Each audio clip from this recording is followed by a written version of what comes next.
Appreciate your call. Let's go out to Tulsa, Oklahoma, where there's a deep and rich history of physical healing, and let's talk about some healing issues. Hey, Mark. Hey, Andrew. I appreciate you taking my call. I've got a lot of respect for you. Thank you, sir.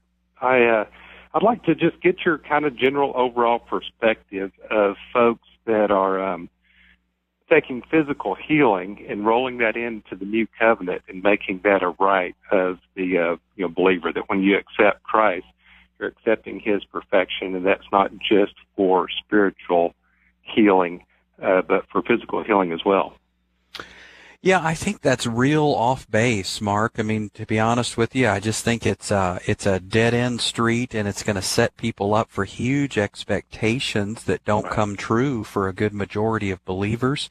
I mean, if that were true, then Paul missed the boat. He didn't experience the fullness of the new covenant because he had some sort of ailment that he asked God to take away from him 3 times. You would think, well, I mean, some people argue, oh, that wasn't physical. Well, the surrounding verses talk about weakness. And there was some kind of weakness going on in Paul, and he was told that when he was weak, he was strong, and that God's power was made perfect in weakness. So Paul experienced some kind of weakness, and he begged God to take it from him, and God said, no, my grace is sufficient.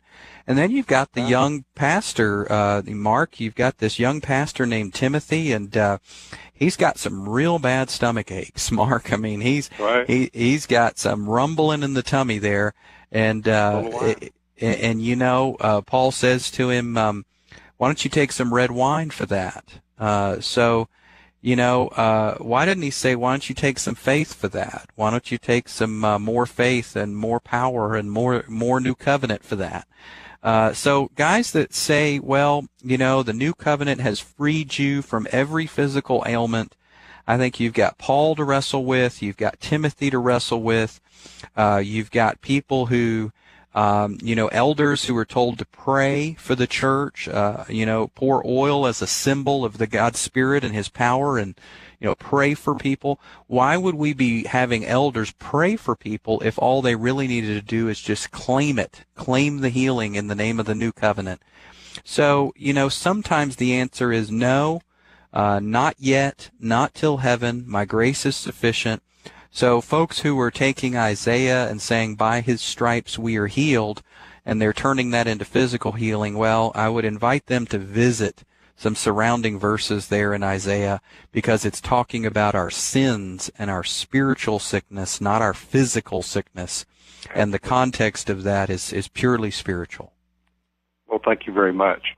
You bet, Mark. Thank you for calling. That's a great question. Appreciate you. And let's go out to Dallas, Texas, and talk about